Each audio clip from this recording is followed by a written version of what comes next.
Okay. So voice acting. How you get into voice acting? That is a great question. Me personally, I went to college for acting. I have a bachelor's degree in acting. So it wasn't tailored to voice acting because that's not a thing they make degrees for. It was sort of on the theater side, but it was mostly just in acting as a craft. And then I voiced in the animation department of my college's. Their seniors have to make senior films. And so I voiced a character in one of their films, and then voiced a character in their second film. Both of those were different leads, but fun leads to do. And then through there, I sort of fell into loving voice acting, and I have been pursuing it and doing indie stuff, and as much as I can get my hands on ever since. So yeah, that was my pathway. You know what's funny? I just realized because you're talking about acting, right? The voice actor for Serenity is the voice actor for the bridge for Ochako from My Hero Academia. And I met the voice actor for Ochako in real life, who also does Nami. And she says, yeah, voice acting is actually acting. So you have to know how to act in order to voice act. And I was just like, dang, rip to me. Because unless you want me to call you peasants and commoners, I ain't know how to act. And that's only because my audience wants me to call them peasants and Judah. So I'm just like, I guess I need to learn how to act somehow. So I just found that kind of hilarious because you were talking about acting. I was like, oh my gosh, that's just where I met the voice actor. So, yeah. What advice would you give to aspiring voice actors? Yeah, so there's a lot of advice that gets thrown around by a lot of different people. So when I get this question, I try to bring something new as an answer as much as possible. So one of the ones I haven't heard a lot is, people will say like, and of course it is, acting is super important, go take acting classes, etc., etc. And that is true. I think there is a bit of a education barrier into some acting stuff, because if you don't know terminology, you have no idea where to start. And Google isn't always that helpful. So my advice, if you're interested in voice acting and you need to learn the acting side of it, I would say you can try like improv classes, you can try group classes. If you are able to like do a virtual sort of like one-time basic general lesson, I would find a voice actor where you like the characters they've portrayed. So you know their credit list, right? You can name an anime and the characters they are in it, and you like their portrayal of these characters. They do something that you want to do. Like if you want to be video games, you would find a video game actor. If you want to do anime, you would find an anime actor. And then find one that offers like 1 hour private coaching. Get one lesson and go in there with the bullet points of like, here are my questions. This is what I want to do. Can you tell me like who can help me? Is it you? Where should I start at the very beginning? And take that first lesson with them and get advice from them and have them do some acting exercises with you in that first lesson. So that way you can know if you even like it. Because if you don't like acting, right, like you said, you're not going to be a voice actor. And you don't want to put all the time and the money into something when you're like, ooh, I don't actually like being vulnerable like this. I don't actually want to I don't want to cry in front of people. That's not something that's comfortable for me. I don't want it to be comfortable for me, and I don't want to practice it. Ooh. And if that's the case, then you need to know that before you start it. So that's the advice I give, is find somebody where you're like, I like their work. They'll do a one lesson, like throw in some acting exercises, answer your questions, and vibe it out, vibe check it, and then go from there. Wow. Acting sounds expensive. What advice would what are some of the challenges you get as a voice actor today? Ooh, there are lots of different challenges. Depends on who you talk to. Ooh. I think some of them are. I've always struggled with the fact that the acting industry in any capacity is a networking game. Oh yeah. 100. And it's I mean, I have a voice acting workshop that I tour with to anime conventions and as many conventions I can get to throughout the year, where you literally come in and I hand you original dialogue and you record in a booth, and then I edit your audio with sound effects and all the stuff, and I give it back to you so that you can experience, you know, what it's like to do this in a very, very baby professional capacity and have a piece of audio that says this is what you could be. And I do that because since the industry is so networking based, there is a really, really like white picket fence that is like, unless you meet requirement A through Z, which is already really hard to, you know, reach all these requirements of, you know, this person who knows this person who can vouch for this person who can do this person, and you've been able to do this and you can prove you can do this and you've paid for this. Unless you can reach all those requirements, you don't even have a chance of crossing the fence, let alone getting over the fence entirely. So I think the networking aspect can be really, really challenging, and I like to open that barrier for people who have no idea if they can do this. They just want to try, right? And so I think that's one of the hard aspects of voice acting. Ooh, that just reminds me, because you were talking about SFX and stuff, and one of the hardest problems was actually putting the voices into the game, like audio engineering. Yes. How do you think it's an easier way to do that? Because like we had to clean up the audio and then we had to add the audio into the game. But do you think it's better just to have one good take and like separate each line, or to have all the lines all in one file? Because we had to keep splitting them during the game process in order to like put them into the game, and that made it what took so long. So it's just like, how can we make it faster, essentially? This is a debate that I don't think people know about.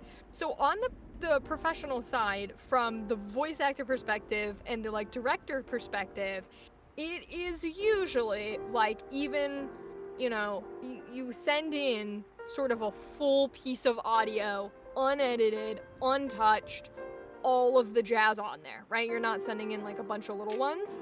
However, from y'all's perspective, when you're cutting and chopping and throwing in and editing and stuff, from an indie perspective, that's really hard. And it takes a lot of time and a lot of energy, because you guys don't have, you know, 5 different people that you can go, okay, he gets paid to cut, he gets paid to edit, he gets paid to what. You guys have to do it yourself. From an indie perspective, I have had a lot of folks who appreciate the fact that I, as a voice actor, am able to send in my own sort of like, if it's raw audio, it's still very clear. Like, you're not gonna have noise in the background. It's hitting very specific specs, so you don't really have to do much to it. Or I've had some indie folks who are like, hey, if you know how to clean it, can you just do it for us? And I've had that happen as well, which can be super helpful. Or if they know what they want done, right, and I have the SFX capability to do it, they can send me literal screenshots of like, do this, and then I can do it. It just kind of varies. Unfortunately, there's not much of a time saver that comes to video games and stuff. I will say there is a debate on whether or not there should be multiple takes after you've been cast in a project. So a lot of times group of places will do, if you only want one take and you don't want to have to choose from like 3 for every single line of dialogue, that's where live directing comes in, where you're in the call with someone and they hit record and you go, okay, we're gonna go through this script. I'm gonna voice the other person, which won't be on your recording because I'm not there with you, I'm on Discord. and we're gonna go through the script once. And you're there listening to their performance going, okay, I liked that. Okay, I liked that. And you're making like a little check mark note. And if you go across one that you're like, I didn't like how they said that, maybe you'll make like a little X, so then you can go back and redo that at the end of the file. But you know the version you did like is at the end of the file. So that's how you get it down to like one take. And I do have folks who do that. It kind of depends on your energy. I think it also depends on cooperation, because like I know you mentioned that you like to do stuff solo, so like Yes. would you want someone to be there during your live recording and be like, hey, you want me to be like, can I listen to your take so we can pick it out, so that way we don't have to do so much work? And it so depends, because I do so much solo because I'm sort of all over the place with when I get a chance to like be in there, and because of time zones and stuff like that. And then especially depending on the performance, there are some like scenes that you need to do out of order. Aria's Choice just had a lot of dialogue. But like for horror stuff, right, I like to do a lot of the screaming and stuff solo by myself, because I'm like, you are not gonna hear it. Like, even if you did, you're not gonna know what scream you wanted. But yeah, I don't mind live direction. It just takes a lot of scheduling. And like the famous D&D quote is very like, it is not hard to be a dungeon master. It is hard to schedule everybody on the same day for the same hours to get together and do it. So I don't mind live direction. I enjoy it. But solo-wise, I would always say like just tell your voice actor ahead of time, like, hey, this is exactly what we want. Do one take of everything. Send it to me, whether it's in separate lines. Like if you want separate audio files, go for it. Be like, send me a wave of each line and title them this way. Do one take, and if we need retakes, I'll tell you, or whatever you want, you know? Now, yeah, what you said. Imagine if you had to do the internal monologues too, where you had to be like, because he was just like, should we have it? I was like, I don't think she's gonna want to do that. Where you're just like, oh, what is Damien thinking about me right now? And I think I did an audiobook once. And I remember recording that audiobook. I did it solo as well. And I just remember every time I'd get out of the booth, because you're only supposed to be in the booth for about 2 hours at a time. Why is that? So you can strain your voice. And you can become, even with water, you can become dehydrated because the booths are very hot. And you also, actually from an acting perspective, can sort of fall into a lull where you are performing not at your best once you get to that level, or to that length. So you're really only supposed to be in there for 2 hours at most. And when you are doing something like audiobook, like how, you know, all the inner thought of Aria's Choice could be, you do not get through a lot when you are trying to do those silent sections. Because you're an actor, so how do you go approach doing different emotions, like, and getting into the feel? Because I even saw this video how some people do fake emotions versus real emotions. Yeah. So it's different for every actor, but me personally, because I learned some of the traditional acting techniques through college. I learned like Meisner and Stanislavski, and other Uta Hagen and stuff like that. I basically sort of use their techniques to mold something that works for me, which is, I find great success in physically recreating what my body does for an emotion. So if I need to be crying and sad, for me, physically, when I am crying, the immediate thing that I know my body does is it's gonna start like barely being able to breathe. So it's gonna be like a type of territory. And that reaction, if I create that physically in my body, immediately my brain's gonna go, oh, are we sad? Are we crying? Oh my God, are we sad? And like, I'm able to channel that through the body thing and make that emotion realistic. and that works for anger. You can add tension into your body. You can, you know, clench your hands. You can move. It works for happiness if you're somebody who like throws their arms around and speaks with their hands. I'm a big proponent of physical movement and body stuff in order to embody emotions. When it comes to how you did in this game, how would you feel about hearing your voice again? Do you feel like there's some things you wish you'd done better, or some things that you think you would like another opportunity to do again? I mean, there's always gonna be something that you listen to your performance and you're like, oh my god. Like, I've learned so much and I've grown so much, and that happens every single day, right? The very first pieces that I started with back when I started voice acting like 4+ years ago in college, I would, if someone played that video for me right now, I would probably hate my life because I'd be like, this is such a bad performance. I feel like I'm not authentic, all of these things. So there will always be something, and I'm sure if I went through the game or went through my audio, I would find something here or there. But I'm very much the mentality of be in it while you're in it and then step away, right? Be proud of the work you did and just kind of enjoy it and move forward. So I don't have anything specific that I could give you because that's not the mentality that I keep. Okay, no problem. Is there anything you think the voice actor or me as a director could have done, the voice director or me as the main director could have done better to improve like the voice recordings or voice maintenance or anything when it came to voice acting? Well, first of all, it's always good to ask for feedback, so I think that's fabulous. But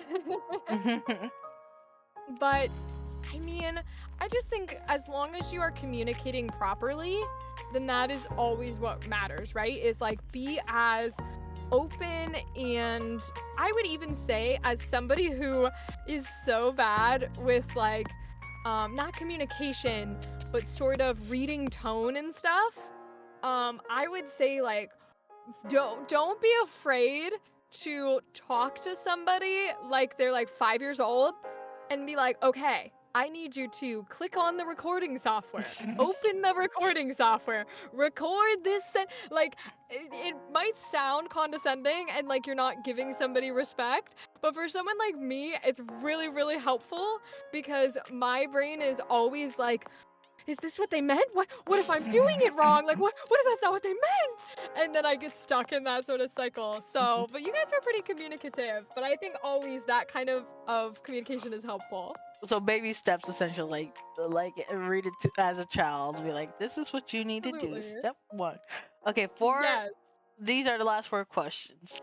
What is it that you hope the players would experience from Aria's Choice? Like, what kind of message that you feel like they could get, even if it wasn't just about the romance?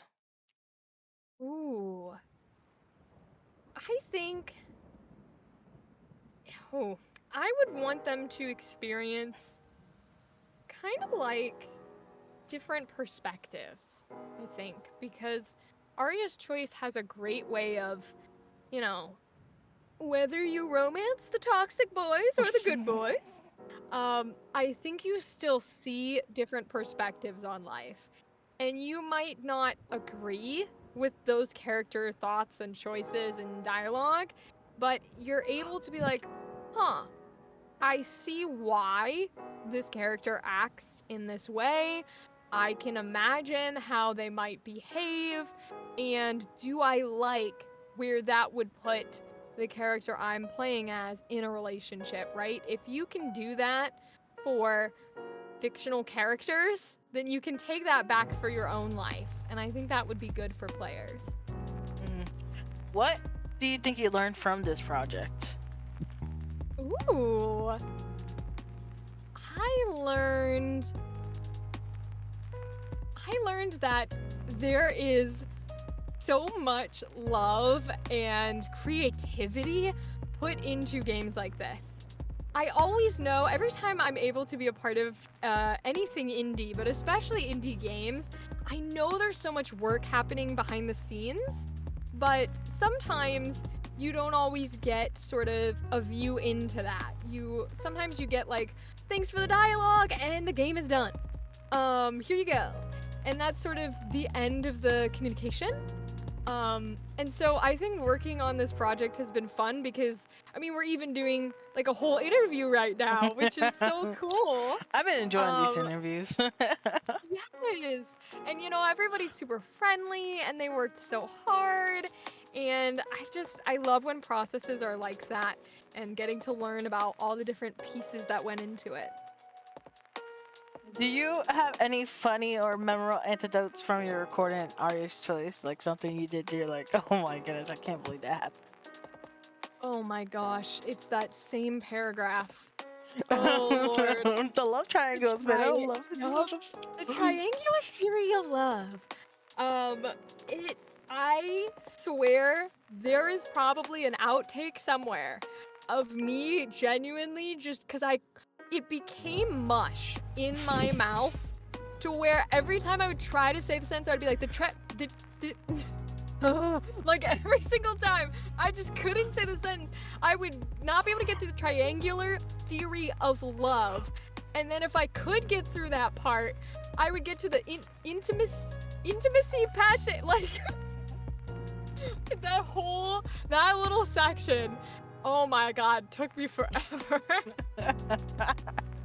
Do you think Aria's Choice is something you're gonna put on your resume now? Be like, or have your friends play? Be like, yo, play Aria's Choice.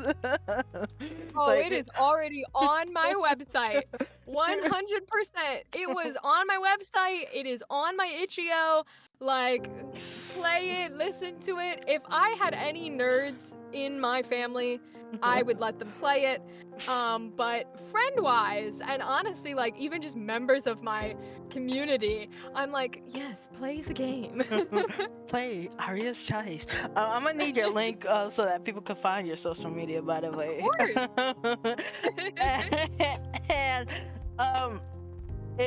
What's your favorite video game voice or visual novel with memorable voice acting? Is the first part, and the second part is if you could voice any character from a video game, visual novel, or whatever, what would it be and why? Oh my gosh. Okay. So not a lot of visual novels have voice acting, but yeah, I mentioned it a little bit earlier. I am a Danganronpa fan. Yes. Yeah. Okay. Hold on. Before you continue. V3 gets on my nerves so much because they really put the incest thing in the part of it. Listen. We're here to talk about voice acting, okay? Listen. All right. I'm just saying they ruined V3. Like the first two I could get through. That last one. I'm like, listen, I totally get it. And it's fine because I was not gonna pick anyone from V3 anyways. But literally like that, I mean, all of them are good. I'm a sucker for a Monokuma. I do love a Monokuma voice. And just anybody who goes crazy in there is fantastic, or anybody who calls out the crazy is also fantastic. But all those voice performances are good. There is for, I think, what was the other question? If I could play one of the roles, right? If you could voice a role from anywhere, who would it be? Yes, so it's not a visual novel, but one of my favorite games / my favorite game is called Baten Kaitos Origins, and that's not the way it's pronounced, but it's the way I pronounce it. And when it first came out, GameCube era, had an English dub. Yeah, GameCube era, I know. That's crazy. Crazy. It had an English dub, fully voiced English cast, because it's a Japanese game, had a Japanese fully voiced cast. And so had an English fully voiced cast, which back in the time was weird, but also somehow more like, I don't know. So it had a full English cast. I love it. My favorite game.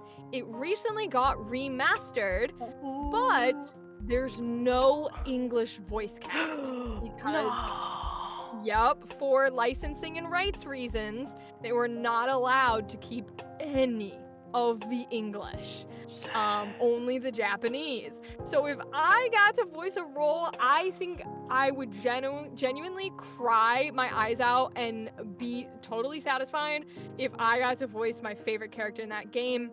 Her slash his slash their, it's weird, they're not human, their name's Gilo.